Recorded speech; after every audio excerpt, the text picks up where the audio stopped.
Okay, Jessica, are you ready? I'm We ready. are officially live on Facebook, on YouTube. I apologize. I'm so used to saying Facebook, I think that I forget to distinguish, or which, I don't know which social media I'm on, right? We have so many platforms. So for those of you joining us, this is Jessica. Jessica Cordero has been my business coach. Is it almost going to be It's almost a year. Impressive. So she has been my business coach through the pandemic, which I think is the hardest time, has been a hard time for a lot of entrepreneurs, right? A lot of ups and downs, a lot of navigating, a lot of shifting. And through it all, Jessica has helped me so much. I met her networking at an event that was for entrepreneurs as well, and she presented on her business. And right then and there, I knew that I was gonna have her as my business coach. I just connected to her. I resonated with her. I loved her style. And there's always like different types of business coaches. Like there's some that will train you on different things, and there's some that will give you like different energy. And for me, like Jessica's energy is awesome. So I am honored to have her here as part of the Entrepreneur Club. Jessica, I know I told them a little bit about who you are, but can you explain to us a little bit more about you and your experience in business coaching? Yeah. So yes, my name is Jessica Cordero. I'm originally from El Paso, Texas, and I'm a service industry coach. So if you provide a service, if you are trying to help someone and you're doing that through sales, through restaurants, through bartending, through salons and spas, through any kind of events, I work to help you and deliver a better experience. So really what I do is I walk into a business and I say, hi, I'm Jess. How can I help you? And I don't ever really do a whole lot of research about what that business is. I don't do competitive analysis. I don't try to like market who's around you and who's your competition. I really try to go into a business and say, where are you at? Where do you want to go?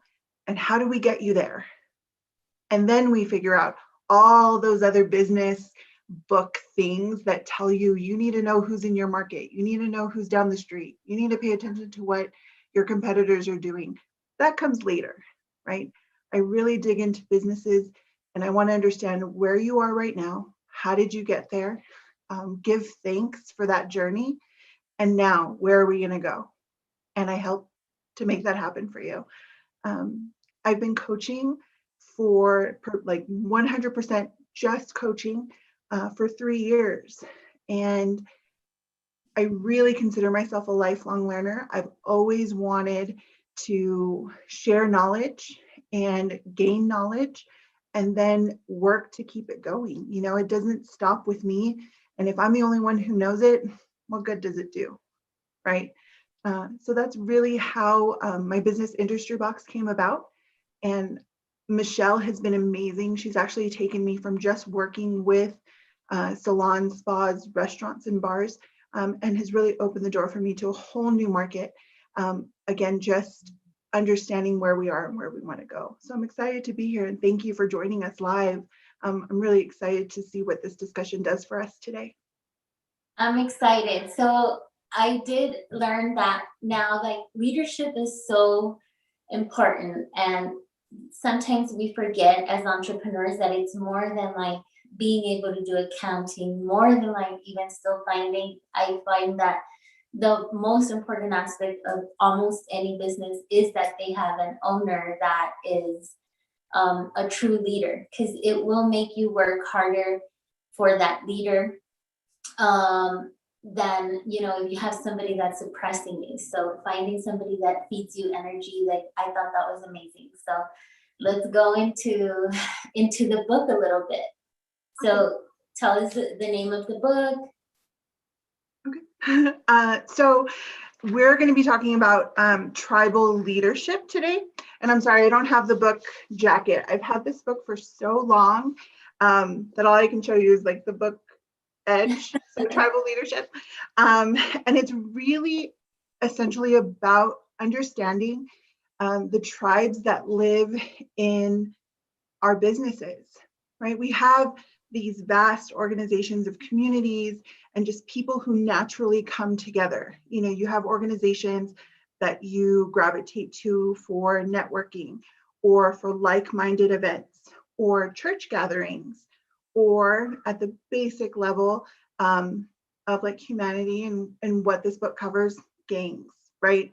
You have people that just gravitate to each other because they believe the same things.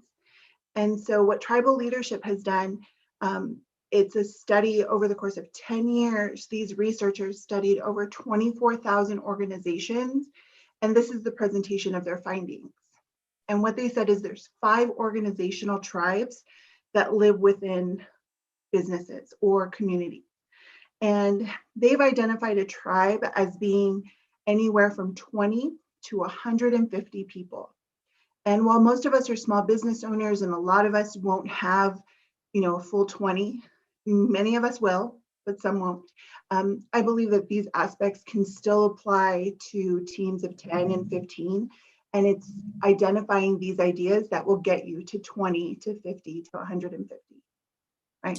And I think even if you have just one employee, like even if you start there, because it takes practice to become this leader. It's not like you read a book and then like, okay, I'm a leader now. Like, no, you have to start applying these terms. So at the moment, I have one employee that I've been working the things that I've been reading on the book with her. And I feel that even with one employee, it still helps. So you're right, it applies. And I think that even if you only have one person like that you're trying it with, it helps.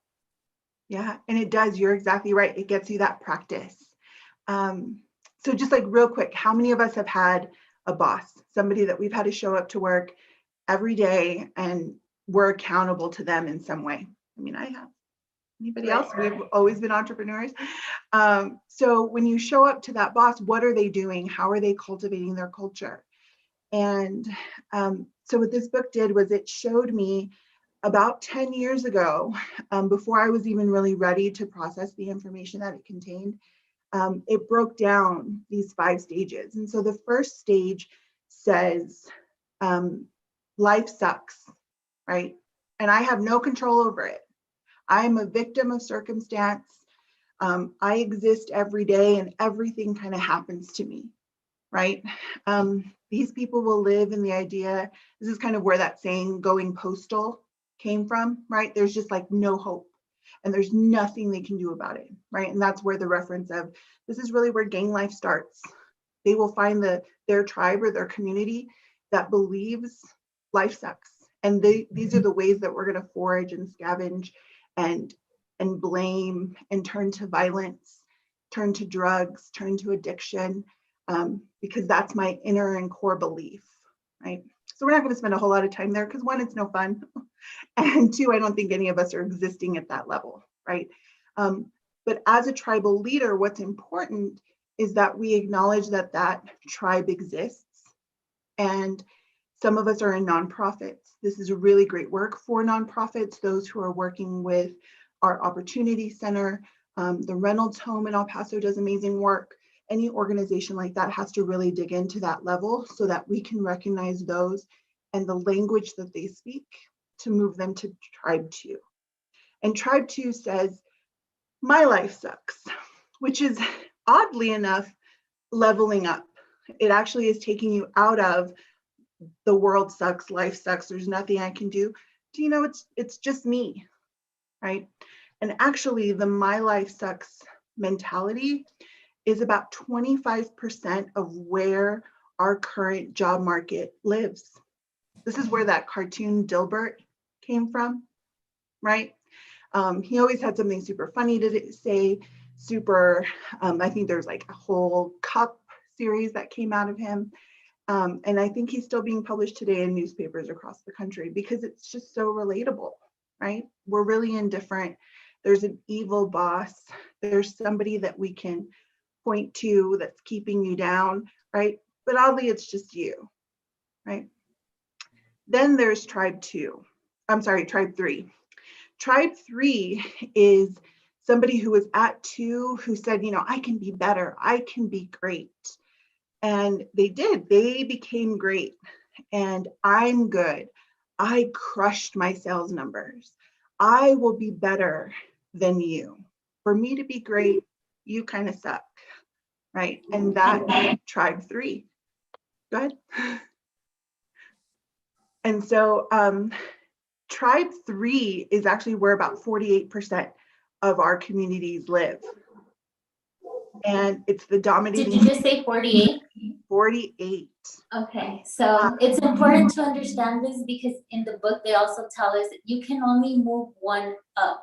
So you can't move a 1 to like a 3 or a 4 or a 5. Like you can only move 1 up or down. Like it's levels, right? Like so 48% being here.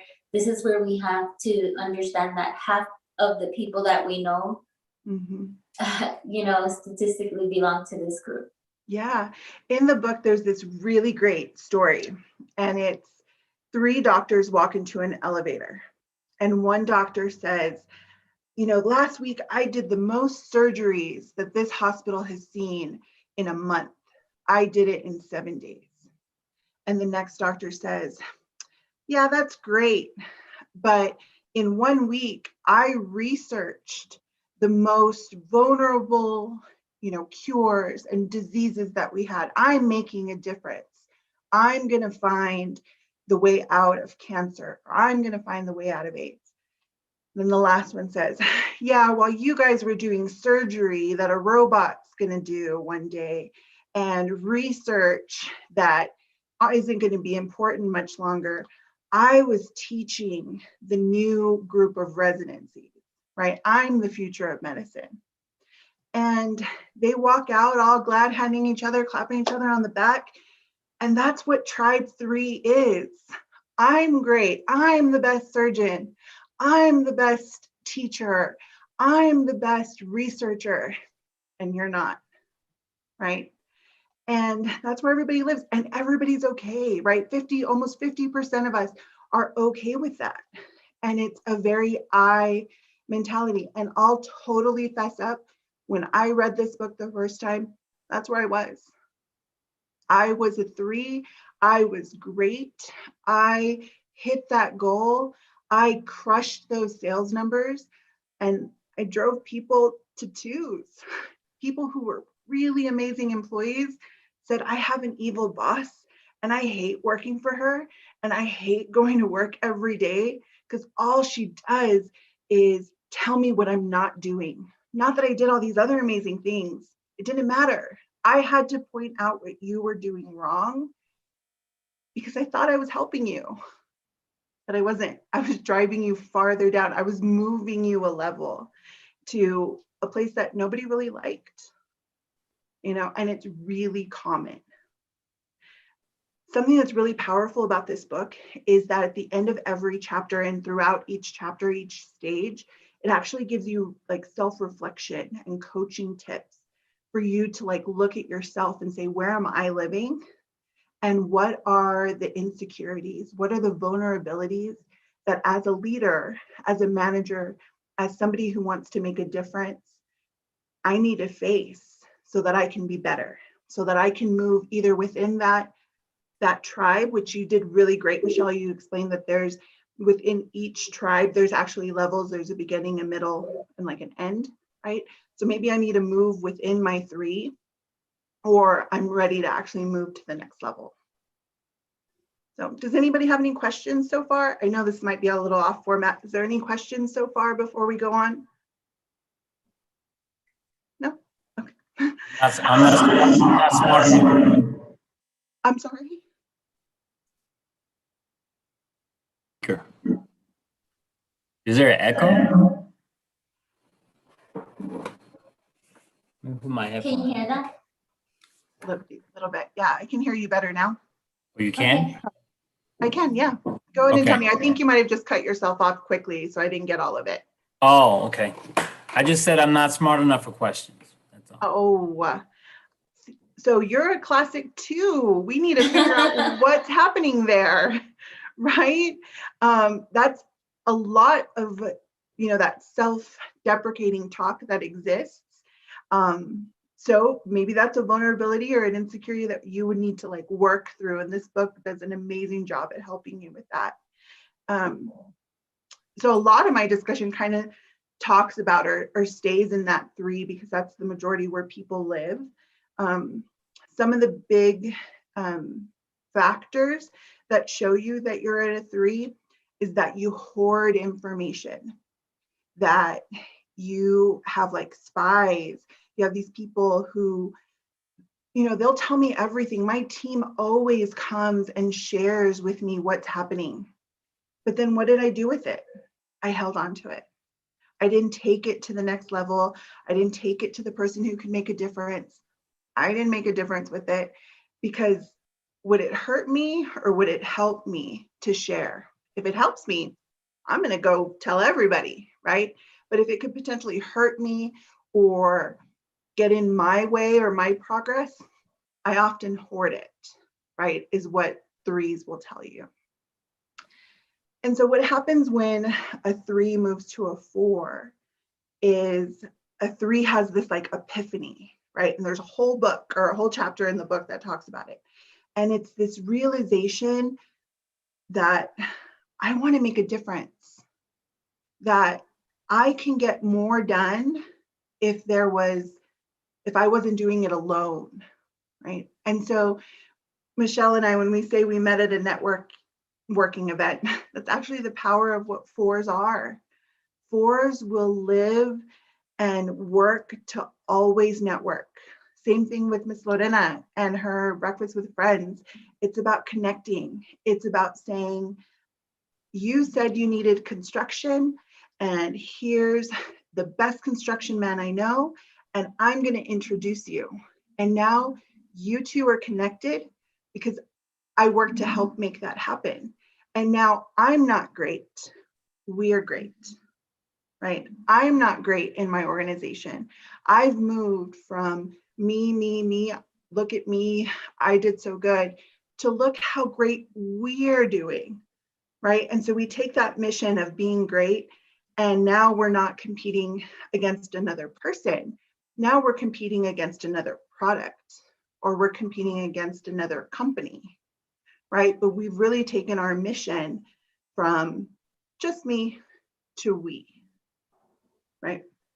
And after reading it, I did find myself that I was in a lot of, like, I would say that if I don't catch myself, I would go down to a 3.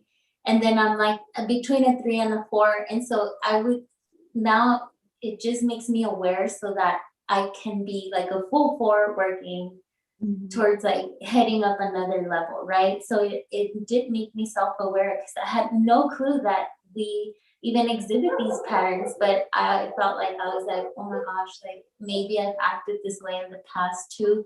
And it brought like a lot of attention to me as to like why certain things had failed like within my business, or like why people left. Like it made me so aware of that. And I was like, oh my gosh, I can't believe it. Like it was me unaware of it. So I love this book. I'm not done reading it, but I can't wait to finish it. So, but please continue. If anybody else if you had an experience, like please raise your hand, like let us know like what your experience is, and mute yourself. Like we want to hear what your challenges are within like the business as well. Yeah, definitely. Can you explain it, tribe 4? I mean, you said epiphany, but. Yeah, so the epiphany that happens from leaving tribe 3 to a tribe 4 is that I can't do it alone. Any difference that I want to make, it's still the I, right? It still comes back to like me, you know, and what I believe. And what's interesting about this book is it doesn't look at spirituality. It doesn't look at actual behaviors, right? It's not trying to evaluate the steps that they took. And it's not trying to evaluate their thinking. What this book does is it evaluates the words, the self-talk, the motivation. And I think so many of us as managers, owners, entrepreneurs, organizers, there's so much conversation going on in our head, right? I have staff meetings every day and I'm a team of one. And so what is that self-talk, right? The life sucks, the my life sucks, the I'm great, I'm good, to we're good. And so the epiphany is that if I stay at 3, nothing more is going to really happen. All I can do is collect more certifications, I can collect more doctorates, I can collect more publications, I can collect more awards. But really, what is that doing? Is that really making a difference? And so the epiphany is, what am I leaving behind? How am I impacting and changing the lives of others? Right? And that's what moves us to 4. So in 4, we change the idea that I'm no longer great, that we are great, and we are working towards a collective mission. We are falling in line with the values or the beliefs of the business. And this is where, how Michelle said, I only have a team of 1 right now, and I'm really working on that. So as entrepreneurs, before we even have teams, if we really drill in and decide, what am I doing here? Why am I doing this? And what are the values that I live by every day? And how are those guiding my decisions? I can now start to recruit people or find people that are in line with that belief and that value. And then those become actually a compass for how we live our day-to-day organizational lives. Something that happens in the lower tiers or lower organizational levels, they say, once upon a time, it was about the mission. We were doing good work and we got too big, too fast, too many new people came in. It became all about the money, right?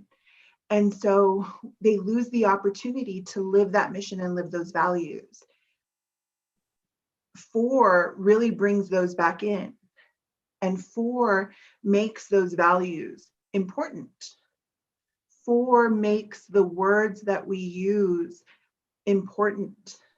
We can't walk in and say, I'm tired and we're going to have a bad day and I woke up on the wrong side and I didn't get my coffee and I have this meeting and I'm not ready, right? Those are all the words that I'm saying that are going to bring me straight down to a 2, straight down to a level that nobody wants to be with, right? But if we walk in and say, hey, it's going to be a great day. There's coffee brewing in the back. What do you need? How do I work with each person on an individual level? How do I show value to the people that I'm showing up with every day? And value could be, what do you need? How can I help you? Oh, my husband's sick. Oh my gosh, hey, I know that you're out of PTO, but let me reach out to our community. Hey, Mary, her husband is really sick right now. She's out of PTO. How can we help her?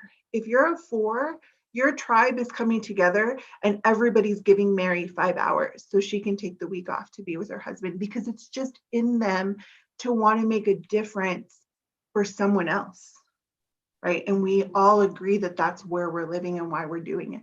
And it becomes something that breathes in your business. Any questions?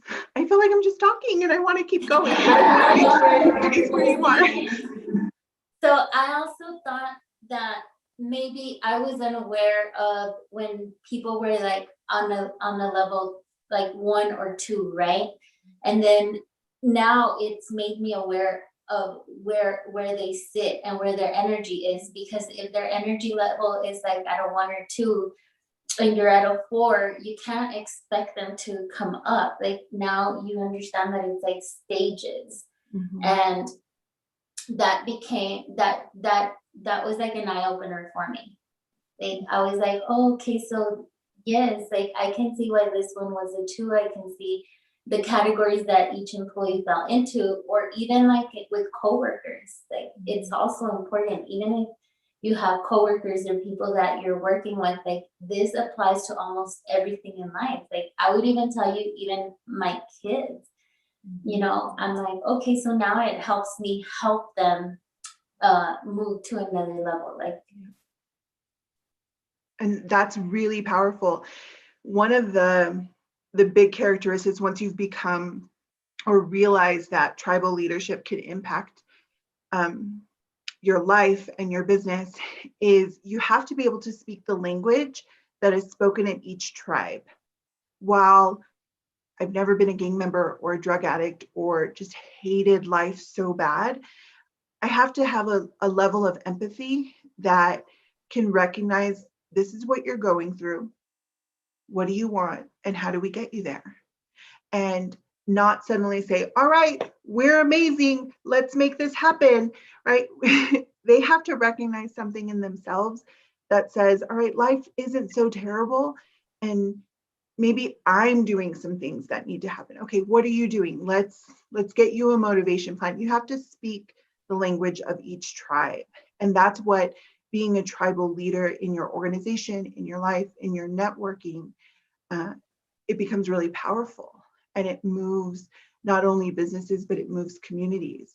And then once you've recognized that you're a 4 and you've had this epiphany and you realize that you just want to make a difference and leave behind a legacy, businesses will move to a stage 5. Only 2% of the organizations that they studied are 5s. And they don't stay there very long because it's really hard to stay there.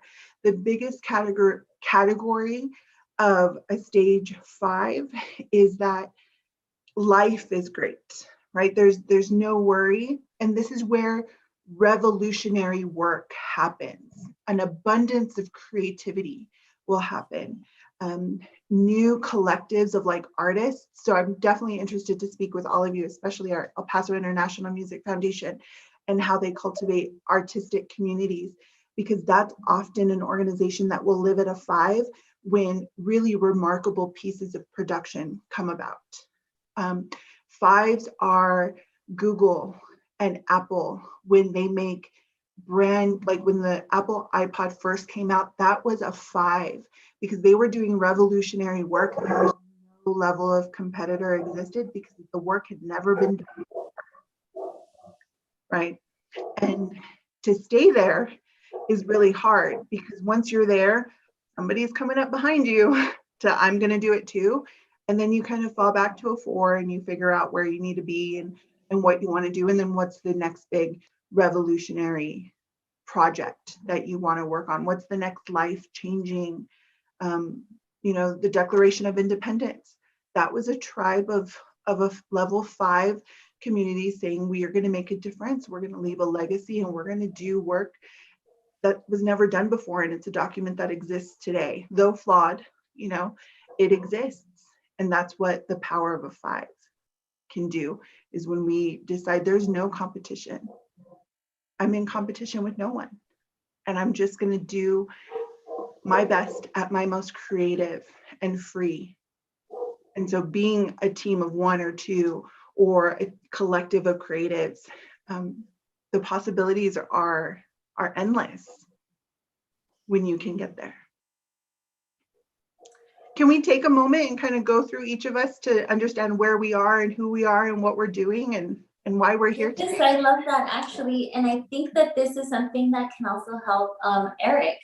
So Eric works with local artists, and sometimes, and so he teaches them that whatever their gift is, right, whatever their talent is, how to monetize it, because it's hard to get like creatives to go also like from that level to another. But a lot of the times, like we forget, like, well, we don't forget, like we just don't know at each level that every artist is, to try to motivate them. Like, I think that this book would help Eric, because it would help him like understand, like, okay, this artist is at this level. And as more creatives, like and it's not in every creative, I don't want to say any stereotypes, but And creatives, like we have a lot of like emotions, right? That's why they're so creative.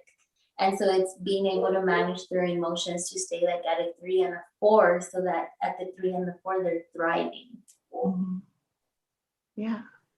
So Eric, would you mind sharing like what you do and Who you are? Yeah. So I'm on right now under the El Paso International on our Zoom account. okay. And so I am the president of that foundation, a co-founder, and it came out of my business is it's a recording studio, an art gallery, and a venue called Star Wow. City Studios. And Okay. so I have to confess, I have not gotten a chance to dive into this book. I got carried away with the last book, Michelle, and so I bought the E-Myth Mastery book. And so Uh-huh. I've been going through that book.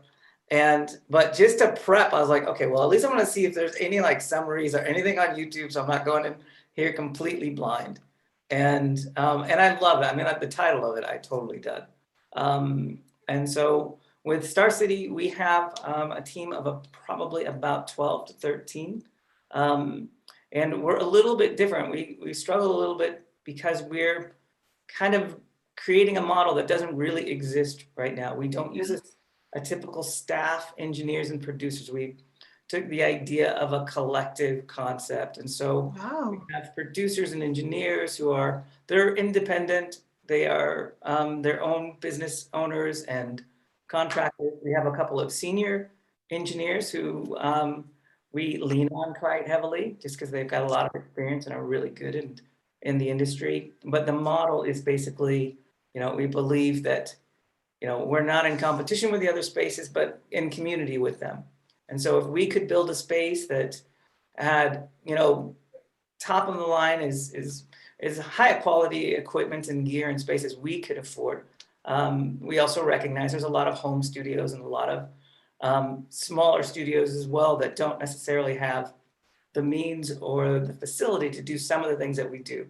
And so we've kind of been about cultivating the space becoming their second home. So some of those guys would maybe come and record rhythm sections or strings, things they couldn't do at home, and then take them back there. And so we do, pre-COVID, we would do industry mixers and network nights with different producers and engineers and artists and filmmakers, models, and things like that. And we basically are trying to create a space and a hub that is a safe space for creatives, that really encourage people to be free enough to make really great art, to do really fantastic stuff, and at the same time understand that if this is what you want to do and you want to do it for a living, you're going to have to recognize the value of the business side of it and understand that. And so out of that kind of came the Music Foundation, which is, there's kind of 3 legs to that. One side is empowering musicians through education.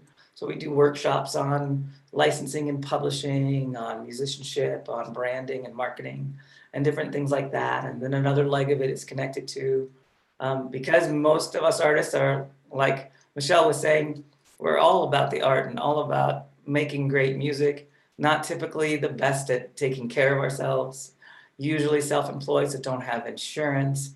So one of the legs is connected to getting physical and mental health resources to different musicians and artists. And then the last leg is geared towards exposure and outreach and opportunities for the musicians in the city to do outreach throughout the city, whether it be playing in senior citizens' homes, to the children's hospital, stuff like that. And the other side of trying to get the community regionally to see what phenomenal musicians and artists there are here. So we do like a music festival, and we took about 7-8 bands to South by Southwest last year, and we brought out Chico's Tacos and took over a venue, and it was just sort of invited the booking agents and managers from Austin to come and see El Paso artists and bands and have Chico's Tacos and kind of do their thing. And so that's kind of what the foundation is about. And I am, Michelle, I'm giving you much love across here. I love what you're doing. I think it's such a powerful thing. And that last book, it killed me. I finished it and then I was like, okay, I'm getting this mastery one. We're going through this. I bought copies for my team. I sent them the audio links. I'm like, you guys, you need to read this book because he's incredibly articulate at painting this picture of where we want to go. But what I've heard about this one, because like I said, I haven't read it yet, but is, recognizing those different stages. And the level 3, when I was listening to a summary on YouTube, and then you kind of brought it up too, but that's a place that for me seems to be a challenge in moving guys, and just particular individuals who really talented, incredibly talented, and typically because of the whole battle uphill as a musician, you're either fighting your self-esteem, fighting you suck, fighting this. So sometimes the pendulum goes the other way and goes a little too hard. So it's like, okay, look, guys, you don't suck. You're not terrible. You're really good, gifted. Look at the creative things you can do. So you have to see yourself as having this value. And then we may have swung a little too far the other way and are having to go, okay, time out. This is not just about you, and you're not the greatest in the world. And if you can make some space to recognize where everybody else is at in this, and to really, you said something I thought was really powerful, and how because of growth or things going on, you lose the opportunity to focus on those core values or to be at that place it's all really about for you. And so I just thought that was really, I wouldn't have thought of it, and in that context of losing an opportunity, because that's what it is. It's like if you can live there, if that's the space that you can be hanging out in, that's like magic. That's a gift. But what kind of, like I haven't gotten in the book, so I don't know if he gets into it much. But is there much kind of tips or insight or advice into what the steps are like in for you personally moving from one level to another, or with helping people move from a level to another? So like I'm speaking in terms of level 3 in particular.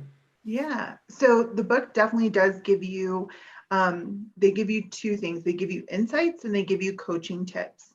So the coaching tips are really great for kind of that self-development, right? That look inward to ourselves and what am I doing? Because one of the big things with 3s and trying to go to like 4 is, all right, we are going to do this, but then we don't change. We don't exemplify what's happening and where we want the business to go. So especially in like your creatives, I totally understand that the pendulum swings this way, that wait, you're not the greatest, or they live in this, everybody can be great, but not better than me, right? You can't get the recording deal before I do, right?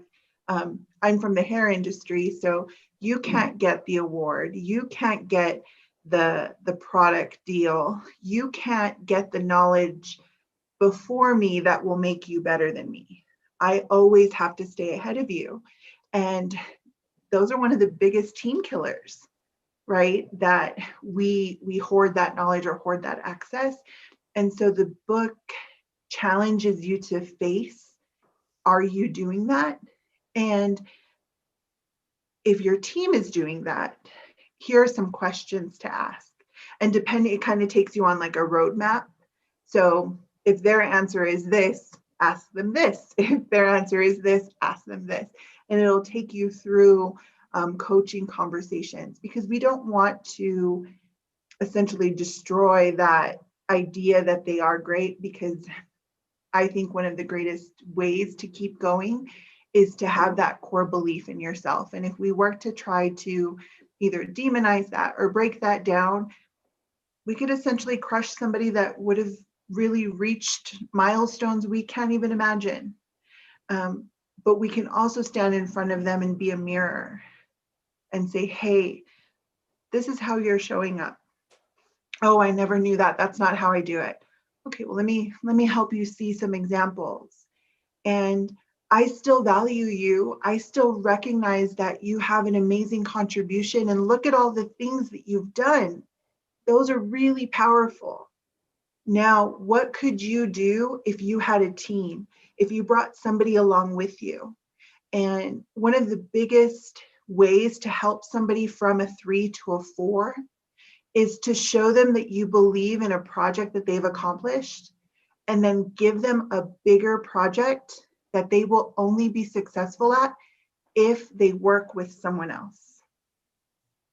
You know, to say, you nailed this, you did this production amazing, you coordinated this recording so good, all these people were really pleased with everything that you did, because at the core of a 3 is their ego, right? It's the I'm great, right? So you're going to really feed that ego, and they're going to be like, yeah, I know, I'm so good, right? And then you're going to say, here's this bigger project, and it's so big for you, I'm going to help you out, and I'm going to give you this other person to do it with them. And then help them work together to show that cooperative work, that partnership, that triad is what the book calls it, of a relationship, is the power in the movement to their next level. And one of the biggest things that the book does say, well, us as tribal leaderships, or us trying to learn this new way of looking at the relationships and how we talk to people, one of the greatest barriers to moving is to actually say, you're a 3, or you're a 2, or you're a 4, because nobody likes labels, right? Nobody wants to be put into this box. You know, for music, I'm sure that they're like, no, I'm a musician. I can create music. Oh, well, you're contemporary, or you're hard rock, or you're the, maybe they want that niche, but at the end of the day, they're a musician. And so at the end of the day, we're all people, and we're all members of this tribe.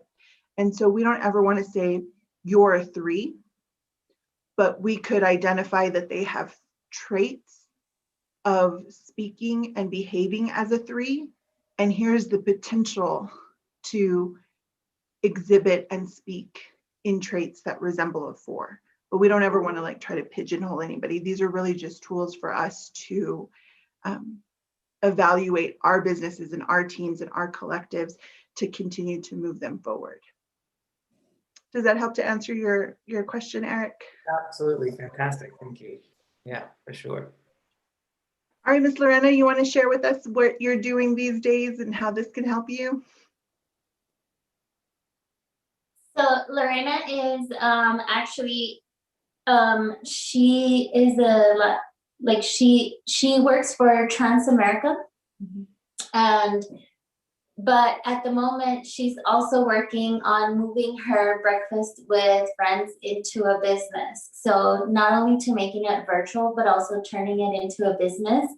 And she's going to have people working under her, helping her run the event, because as we know, for virtual events, especially when there's a lot of people, like this is small, this is very controlled, but Breakfast with Friends is an event that has a lot of people. So she's gonna have like breakout rooms, and she has to have leaders. So I think that this book would benefit Lorena a lot, because then she would know how to manage like the people that are in the breakout rooms. And I think that, you know, I've been real close with Lorena, so I can tell you that I think this information is new for both of us, and it would definitely help us like in managing like these the people that are going to be helping her. So it is beneficial, and if anything, Lorena hasn't been used to that because she's been her own boss for such a long time. So she hasn't had a boss or a line down below her, right? She's been an entrepreneur and managing even like Breakfast with Friends. Like it was pretty well run by one person, but now that it's virtual, we do need a team. And I hope that this book provides that for her, like that knowledge of how to help people. Yeah. Well, I think it even helps yourself on an individual basis. First of all, by acknowledging which tribe are you.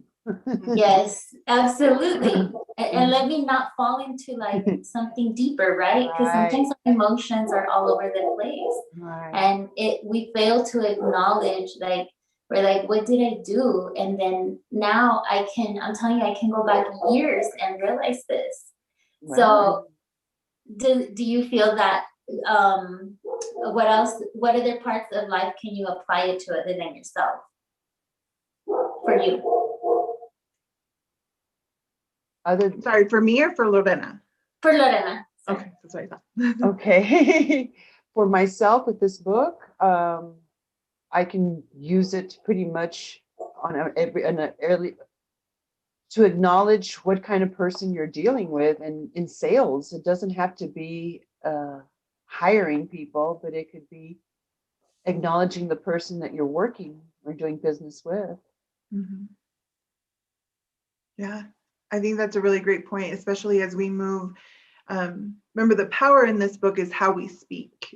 It's the Right. words that we use, right? Right. And so when someone comes to us and they're using what words they're using in our relationship building, we can say, okay, how do I need to show up? How do I show up as they are, not as I am? Because that's where a true connection can happen. And that's where the power of seeking and finding mentors. I know I can speak for myself. There was a coach, there was a moment in time where somebody made a difference in me. And I said, I want to be you. And he turned around to me and said, you want to be better than me. And I was like, no, I don't. Like, no, I don't want to be better than you. And he said, yes, you do. Because if I can give you everything that I know and I can share everything that I am, you need to go be better than me.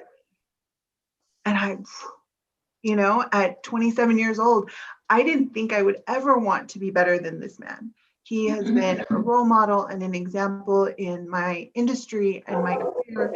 And I never thought that. And he's an owner of 2 multi-million-dollar salon locations. And I never thought that I would want to be better. But what he really inspired in me was get it, seek it, find it, do it, be it, at all costs. And that's where where I was living in that me. And now when I find another relationship that I'm in, I want to give that to that person too. They're like, oh, Jessica, you talk so well, or you did this so great. I want to be like you, or I'm so in love with what you do. Awesome. Find it, get it, do it, and then go do it better. So recognizing who you are working with and who you're speaking with in day-to-day in sales, that's again that power of that network that both of you do so well. You've been such a great example over the last 2 years of how do you connect people and how do you give valuable feedback. Lorena's given me an amazing feedback once upon a time. She didn't know me. She'd met me like 3 times. And so endearingly, she pulled me aside and said, this is the help you need, go get it.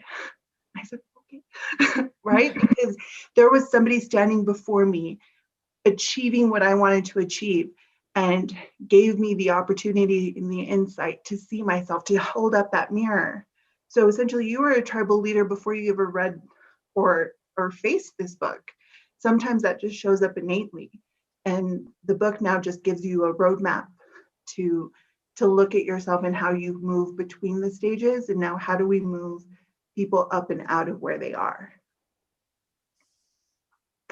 And Nate, you want to share your story with us? I know you're in Houston. All my stories are too long. They have rhymes. No, but this whole idea behind a tribal approach to business or any type of organization is beautiful. Like, I know I'm in the consultant space, and I work for a company that has 512,000 employees all across the world. And they have home offices in over 150 cities all across the world. I'm preparing to probably work in Ireland in 2 years. But how are they able to be so successful when you have so many people? We have a certain amount of core values we got to follow, and a couple of those really tie into what you're talking about. Like, we have this idea behind one global network. It means that if I'm going to do a presentation, or if I have to go to a client and bring something to them, I'm not just going by myself. I'm going with the power of 512,000 people. That means we leverage the power of global insight, relationships, and collaboration when we do everything. So if I'm doing something, I'm like, you know what? I'm not really good at cloud migration, but he is and she is. So we're going to come together to go and bring that value, but you can for your clients and our clients. We can't do that if we don't think about value creation for our clients. As each client, what's, like you were saying earlier, what's value over somebody else? What's valuable to them could be safety and not losing lives at work. What's valuable for them could be saving money. What's valuable for them can be creating and saving time. So you really can't understand what that value is if you're not developing a relationship where you're creating an environment and you're speaking their language. Like, I can't go to a construction site and be dressed up in a 3-piece suit instead of having on a tank top, dressing the way they do, talking the way they talk. And it's not like you're assimilating, but you're respecting that tribe's environment and how they operate. And they become comfortable with you. You become a family. And what happens is you're able to build relationships like that and to basically move forward. And so, like me, I'm like on engagement teams on my team. So I have to develop engagement activities all come together. And we believe we're like one of the largest inclusive and diverse companies in the world. And so where I can have a team of 30 people, but she's from Nigeria, she's from India, he's from Hawaii, he's from over here. So you got all these different people coming together to basically do something. If you don't develop a tribal type of environment where you're all, and it could take time to develop that environment, but you have to understand, like you were saying, what level each person is on.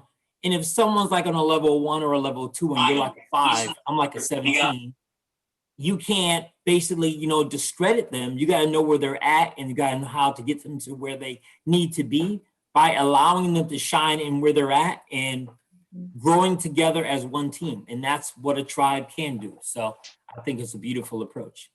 Yeah, thank you so much for sharing that. You're a captivating speaker. So thank you so much for participating. I'm a captivating dancer, speaker, poet, baker, whatever you need. I got that. I'm here for it.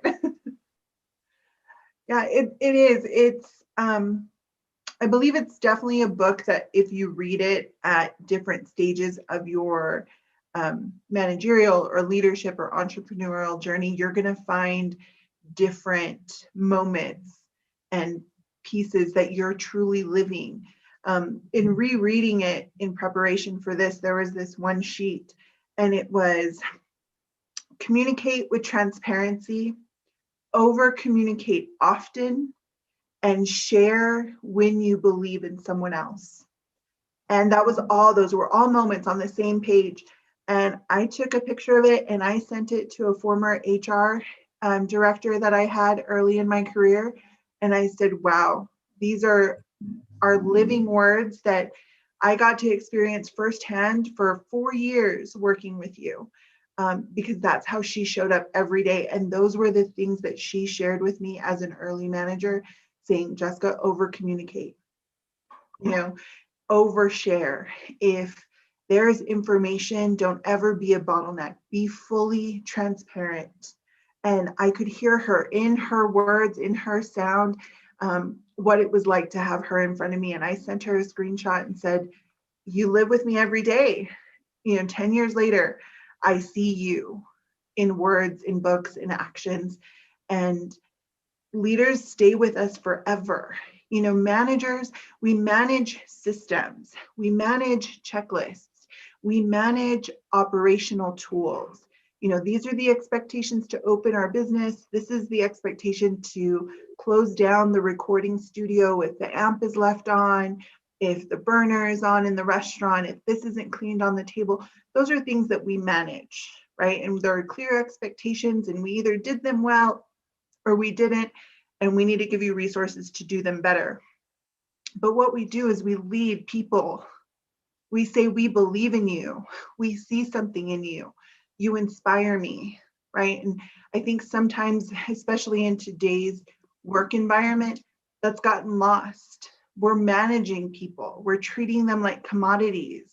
We're not investing in them. We're not saying that we value them. We're not going to them and saying, how do we make this organization better? The book shares a really remarkable story early on about a hospital that its reviews were tanking. This is on the East Coast, and this is during like the anthrax scare that America was really going through. 15 years ago, and they had some really bad reviews. They were on the verge of bankruptcy. They were going to be closed. And the man who was running it used to be an intern, and now he's back, and he led these focus groups from anywhere from your janitorial housekeeping team to lead surgeons to board of directors. And he said, what do you want in a hospital? We want it to smell good. We want great music. We want comfortable beds. We want comfortable chairs in the nursery. And they started to pick and choose, well, what do we need and how do we make this happen? And he said, stop. We said we needed this. We need to provide this. And in 5 years, they turned it around. They built a brand new maternity wing, and they have become one of the highest ranked hospitals in the country. People go to study there. And he recognized that the power of his hospital, right? Because he's this face, he's the one that they introduced. He says it's because of the people who work there. And he is simply the one who gets to be the talking head. And he's like, I wouldn't be where I am today without the man who keeps us clean, and the man who keeps us safe, and the man who keeps us healthy, and the woman who brings us babies. I wouldn't be here without those people. And so if we don't look to our teams of 1 or 5 or 512,000, what are we doing? Because our resources are right in front of us. So those tidbits of stories, those anecdotal powers that exist in this book, they're going to impact you and change you. Every 5 years, you'll read the same story and another light bulb will go off. Another inspiration moment will happen. This book is really timeless. I agree with you. It is timeless, and I did love the book. This is a book that I think will help me grow for several years, and it, just like you, I'm going to keep it, and it's going to become a part of my library. Like the E-Myth was one of the books that I've kept in my library to go back and understand how I'm running my business, to stop micromanaging. Mm-hmm. And I guess when I micromanage, I'm at a level 3. Yeah. So now I'm realizing, I'm like, okay, it just makes me more aware. And this is where the power of books come in. Like, it does provide a lot of personal growth. Yeah. And it provides community, people who may have never crossed paths. Again, sending you so much love from Colorado. You are the ultimate connector. You're the ultimate, hey, I know someone, let me introduce you, because you brought people up from across the state of Texas from varying industries over the love and power of what learning and seeking and evolving knowledge and growth can be. We're from so many different walks of life, and how do we impact each other today and in the future because of what you've done to create it. So thank you again, Michelle, for making this happen for all of us, and for making this available and accessible to those who are going to watch this later on. Thank you. That's what I'm looking forward to too. I'm like, this has to help somebody, because I needed to hear this and I needed to know which books to read. So thank you for the recommendation, for agreeing to be here with us. As your job as a business coach, you're doing amazing. And I can see, not just boutiques, but you just provided a lot of knowledge for other businesses that have nothing to do with the salon business, and it has to do because you understand the leadership skills. So I think that this book definitely helps put things into perspective. I can't wait to finish it. Thank you all, and thank you everybody for joining us tonight. I appreciate you taking time out of your day to do the book club, a virtual book club. At that, it's something very new, but I love that. In that case, Nate can join us from Houston. That's amazing. And you can join us still from the comfort of your home. A lot of us that like to read don't want to gather in a different setting. But I would be open to hosting a book club at Star City Studios once we can have larger gatherings. That would be awesome, actually. Yeah, your facility is amazing. One of my in-laws had his, I believe, 70th or 75th birthday there a few years ago. It was amazing. It was a beautiful, beautiful opportunity. And thank you so much for creating that for our community. Oh, absolutely. Thanks for the kind words. And absolutely, Michelle, when it opens up, let's do it. Let's bring it over. Awesome. All right, What's our- now, What's our next book, Michelle? I'm going to log us off of, YouTube. Real quick, I think our next book is The Power of Vulnerability, and it's March 31st. Awesome. Thank you. Oh my gosh, yes, I think if you check your Instagram accounts, I did send you this package. Some of you are receiving these packages either in the mail or I personally delivered it to your house, like Lorena.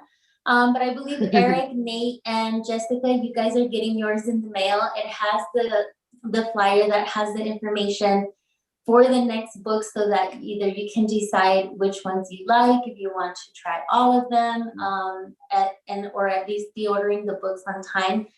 That information is now being made available for the next 3 coaches. The next meeting is March 31st, also at 7:30. It's going to be the same link every time. And the power of vulnerability. Who has read that one before? I've heard of it, but I haven't. I have friends, colleagues that have read it, but I haven't read it because I don't want to be vulnerable, so I'm not gonna read it. I'm just kidding. It's scary.